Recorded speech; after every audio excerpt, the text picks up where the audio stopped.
ఈ ప్రపంచంలో ఏ దేశం కూడా ఇంకో దేశం మీద యుద్ధం చేయాలనుకోదు, తప్పనిసరి పరిస్థితి వస్తే తప్ప. ఎందుకంటే ఒక యుద్ధం ఒక దేశాన్ని కొన్ని సంవత్సరాల పాటు వెనక్కి తోసేస్తుంది. మరి ఈ విషయం ఇప్పుడు యుద్ధం చేస్తున్న రష్యాకి తెలీదా అంటే తెలుసు. ఒక సైడ్ నుంచి అమెరికా మీరు యుద్ధం చేస్తే మీ మీద తీవ్ర పరిణామాలు ఉంటాయని హెచ్చరిస్తుంది. ఇంకో సైడ్ నుంచి యుద్ధాన్ని ఆపకపోతే మీ మీద శాంక్షన్స్ వేస్తామని చాలా దేశాలు బెదిరిస్తున్నాయి. అయినా సరే రష్యా వాటన్నిటినీ పట్టించుకోకుండా యుక్రెయిన్ మీద అటాక్ చేస్తూనే ఉంది. యుద్ధం చేస్తే చాలా నష్టపోతామని తెలిసినా కూడా రష్యా ఉక్రెయిన్ మీద యుద్ధం చేయాల్సిన అవసరం ఏమొచ్చింది? అసలు ఈ రెండు దేశాలు దేనికోసం యుద్ధం చేస్తున్నాయి?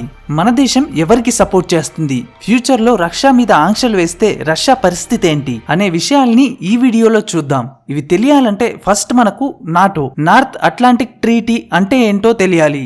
రెండో ప్రపంచ యుద్ధం తర్వాత అమెరికా, కెనడా, బ్రిటన్ లాంటి 11 దేశాలు కలిసి ఒక గ్రూప్ గా ఏర్పడ్డాయి.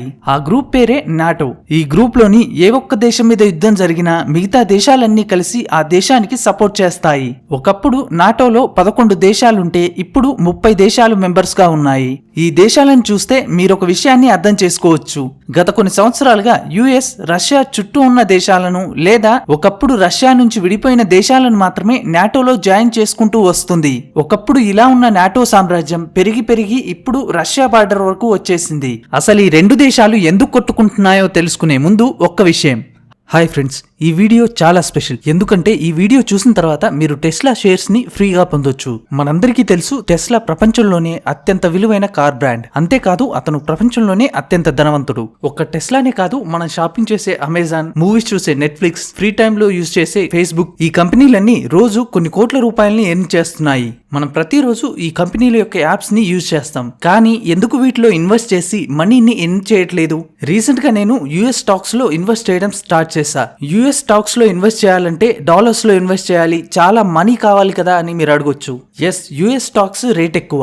కానీ మీరు ఐఎన్డి మనీ యాప్ ని యూజ్ చేసి మీ దగ్గర ఎంత మనీ అయితే ఉందో అంతే వర్తున్న స్టాక్స్ ని మీరు కొనుక్కోవచ్చు. ఐఎన్డి మనీలో అకౌంట్ ఓపెన్ చేయడానికి మీరు ఎలాంటి చార్జెస్ ని పే చేయాల్సిన అవసరం లేదు. అంతేకాదు ఇది 0% బ్రోకరేజ్, 0% కమిషన్. ఈ ఐఎన్డి మనీ యాప్ ని యూజ్ చేసి మీరు తక్కువ అమౌంట్ తో కూడా అమెజాన్, నెట్ఫ్లిక్స్, టెస్లా లాంటి పెద్ద కంపెనీల స్టాక్స్ లో ఇన్వెస్ట్ చేయొచ్చు. ఐఎన్డి మనీ వాళ్ళు ఇప్పుడు అకౌంట్ ఓపెన్ చేసుకున్న వాళ్ళకి కొంత మొత్తంలో టెస్లా షేర్ ని ఫ్రీగా ఇస్తున్నారు. దానికోసం మీరు చేయాల్సిందల్లా డిస్క్రిప్షన్ లో ఇచ్చిన లింక్ మీద క్లిక్ చేసి ఇప్పుడే ఐఎన్డి మనీ యాప్ ని డౌన్లోడ్ చేసుకోండి. అకౌంట్ ఓపెన్ చేసేటప్పుడు నా రిఫరల్ కోడ్ ని ఎంటర్ చేయండి. సైన్ అప్ అయ్యాక మీకు మీ రివార్డ్ సెక్షన్ లో టెస్లా షేర్స్ ఫ్రీగా దొరుకుతాయి. ఇంట్రెస్ట్ ఉన్న వాళ్ళు ఇప్పుడే ఐఎన్డి మనీ యాప్ ని డౌన్లోడ్ చేసుకోండి.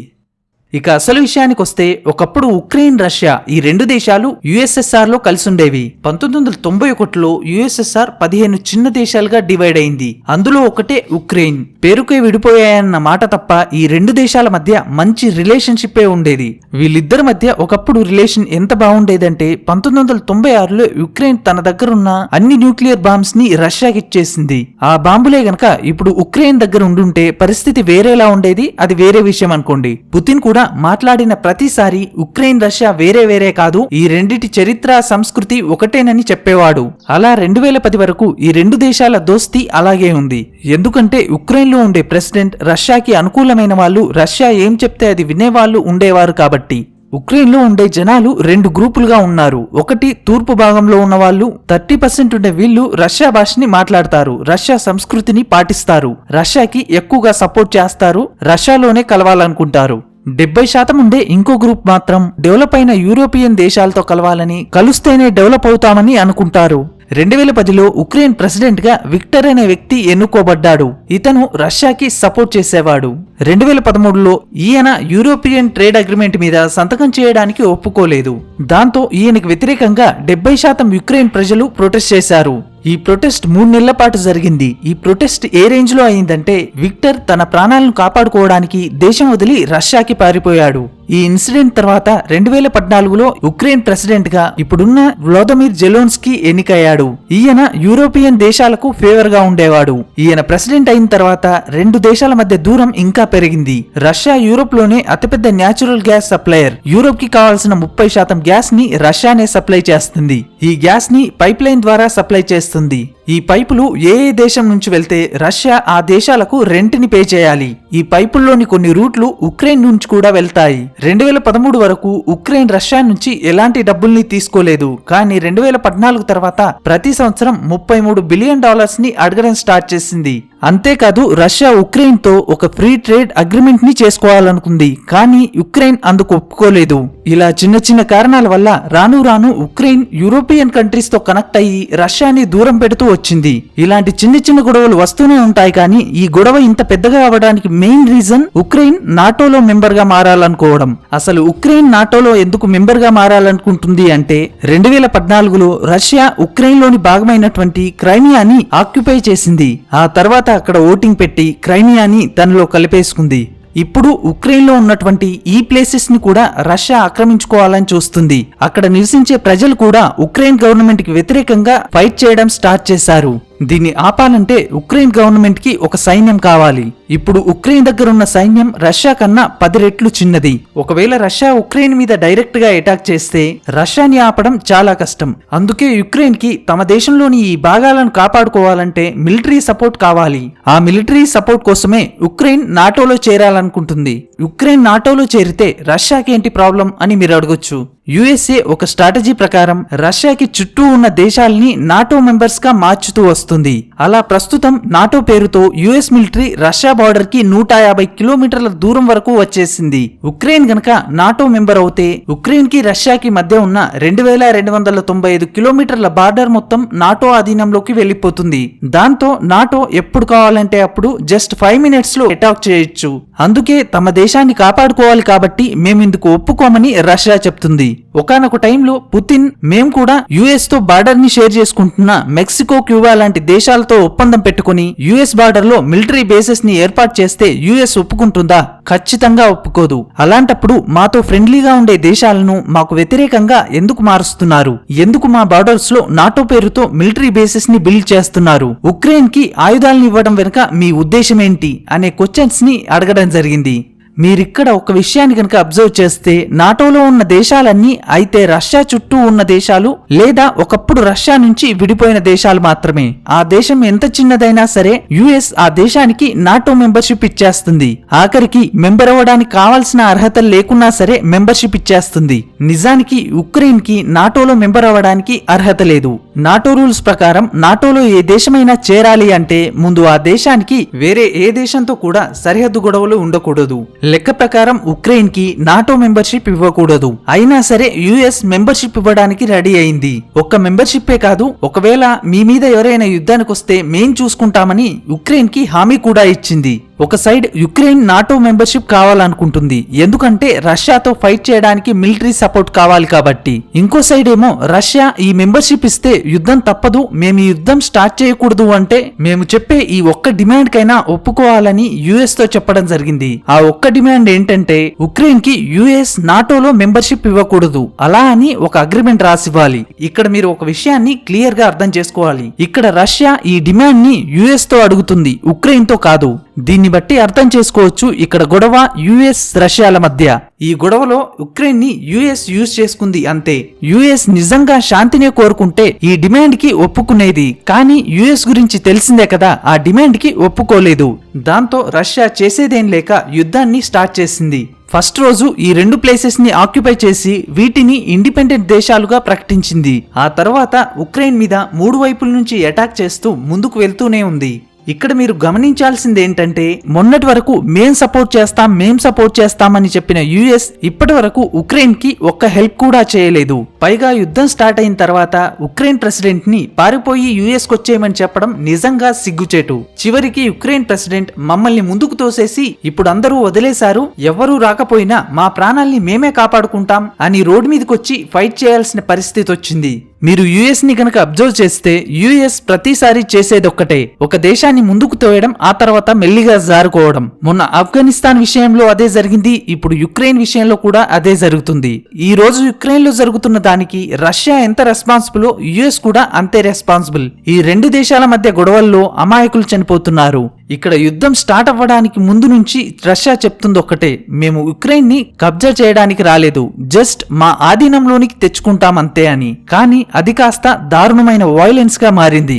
అసలు పుతిన్ ఇదంతా ఎందుకు చేస్తున్నాడంటే, ఒక్కసారి ఉక్రెయిన్ గనక రష్యా కంట్రోల్లోకి వస్తే రష్యాకి సపోర్ట్ చేసే వాళ్ళని అక్కడ లీడర్ గా నిలబెట్టవచ్చు. అప్పుడు రష్యా కంట్రోల్లో అక్కడి గవర్నమెంట్ నడుస్తుంది. అంతేకాదు ఉక్రెయిన్ నాటోలో కలుస్తుందన్న భయం కూడా ఉండదు. ఇది పుతిన్ ప్లాన్. ఇందుకోసమే లాస్ట్ 4 days నుంచి వారిని కంటిన్యూ చేస్తూనే ఉన్నాడు. ఎప్పటి వరకైతే ఈ రెండు దేశాల్లో ఎవరో ఒకరు తగ్గరో అప్పటి వరకు ఈ వారిలా కంటిన్యూ అవుతూనే ఉంటుంది.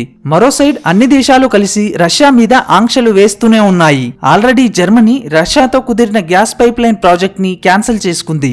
బ్రిటన్, ఐరోపా దేశాలు తమ దేశంలోని రష్యా ఆస్తులను సీజ్ చేసి రష్యన్ బ్యాంకుల మీద నిషేధం విధించాయి. అన్ని దేశాలు కలిసి రష్యా మీద స్విఫ్ట్ బ్యాన్ వేయడానికి కూడా ట్రై చేస్తున్నాయి. వీటి వల్ల రష్యాకేమైనా లాస్ ఉంటుందా అంటే ఉంటుంది, కానీ మరీ అంత లాస్ అయితే ఉండదు. ఎందుకంటే ఇప్పుడున్నది 1990 నాటి రష్యా కాదు. ఏ దేశానికైనా అప్పులు ఒక పెద్ద ప్రాబ్లం. అప్పులు ఎక్కువగా ఉన్న దేశాలు ఈ ఆంక్షలని తట్టుకోవడం చాలా కష్టం. కానీ రష్యాకు ఆ బాధ లేదు. మన దేశ జీడీపీలో 40% అప్పులుంటే అమెరికా జీడీపీలో 120% అప్పులున్నాయి. అదే రష్యా జీడీపీలో కేవలం 14% మాత్రమే అప్పులున్నాయి. మరో main reason natural gas. Europe మొత్తం గ్యాస్ కోసం రష్యా మీద డిపెండ్ అయి ఉంది. యూరోపియన్ దేశాల్లో చలి ఎక్కువ కాబట్టి ఇంట్లో వేడి కోసం ఖచ్చితంగా గ్యాస్ అవసరం. యూరోప్ కి కావాల్సిన మొత్తం గ్యాస్ లో 30% ఒక్క రష్యానే ప్రొడ్యూస్ చేస్తుంది. జర్మనీ, ఇటలీ లాంటి పెద్ద పెద్ద దేశాలు కూడా 50% గ్యాస్ ని రష్యా నుంచే కొనుక్కుంటాయి. ఈ గ్యాసే గనక ఆగిపోతే చాలా యూరోపియన్ దేశాలు చలిలో కూర్చోవాల్సి ఉంటుంది. కాబట్టి ఈ దేశాలు రష్యా మీద ఎలాంటి ఆంక్షలు వేయకపోవచ్చు. ఇంకో main reason Russia exports. Russia ఎంతైతే ఎక్స్పోర్ట్ చేస్తుందో అంతకన్నా తక్కువ ఇంపోర్ట్ చేసుకుంటుంది. ఒక్క 2020లోనే రష్యా ఎక్స్పోర్ట్స్ 11 బిలియన్ నుంచి 26 బిలియన్స్ కి పెరిగింది. లాస్ట్ ఇయర్ రష్యా ఎక్స్పోర్ట్స్ 60% పెరిగితే ఇంపోర్ట్స్ మాత్రం జస్ట్ 20% మాత్రమే పెరిగాయి.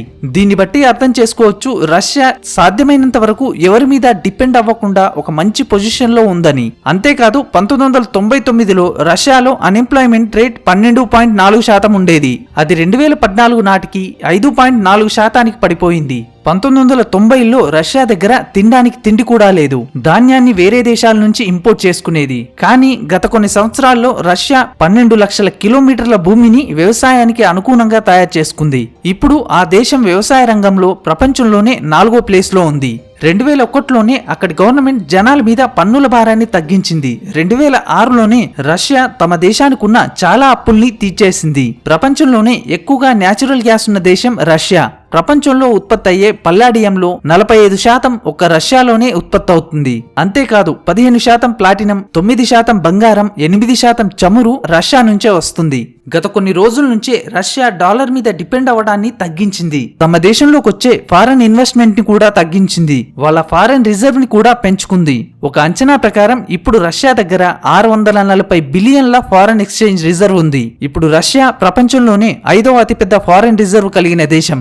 ఇలా ఎన్ని రకాలుగా చూసినా రష్యా పైన ఆంక్షలు వేస్తే అది అమెరికాకే నష్టం. ఒక్క స్విఫ్ట్ ఆంక్షలు విధిస్తే తప్ప రష్యాకు ఈ ఆంక్షల వల్ల పెద్ద నష్టమేముండదు. ఒకవేళ ఇదే గనక జరిగితే పుతిన్ దగ్గర వేరే ఆప్షన్స్ ఏమీ ఉండవు. అయితే ఆ ఆంక్షల్ని ఒప్పుకోవాలి, లేదా ఆ ఆంక్షల్ని తీసేయమని యుద్ధాన్ని చేస్తూనే ఉండాలి. ఇక ఈ గొడవలో మన దేశం ఎవరికి సపోర్ట్ చేస్తుంది అనే దాన్ని గనక చూస్తే, ఒక సైడ్ రష్యా న్యూక్లియర్ వెపన్స్ ని టెస్ట్ చేస్తున్న టైంలో గానీ, కాశ్మీర్ విషయంలో గానీ, మొన్న చైనా విషయంలో గానీ, అన్ని విషయాల్లో రష్యా మనకు సపోర్ట్ చేస్తూనే వస్తుంది. కానీ ఉక్రెయిన్ అలా కాదు. కాశ్మీర్ విషయంలో ఉక్రెయిన్ మనకు వ్యతిరేకంగానే ఓట్ చేసింది. యుఎన్ పర్మనెంట్ మెంబర్షిప్ విషయంలో కూడా ఉక్రెయిన్ మనకు వ్యతిరేకంగానే ఓట్ చేసింది. న్యూక్లియర్ వెపన్స్ టెస్టింగ్ టైంలో కూడా ఉక్రెయిన్ మనకు సపోర్ట్ చేయలేదు. మనకు సపోర్ట్ చేయలేదు, కానీ పాకిస్తాన్ కి మాత్రం సపోర్ట్ చేసింది. పాకిస్తాన్ కి T-80 ట్యాంక్స్ ని అమ్మొద్దని మనం ఎంత చెప్పినా సరే ఉక్రెయిన్ వినకుండా పాకిస్తాన్ కి T-80 ట్యాంక్స్ ని అమ్మింది. అంతేకాదు రీసెంట్ గా ఆ ట్యాంక్స్ ని అప్గ్రేడ్ చేయడానికి కూడా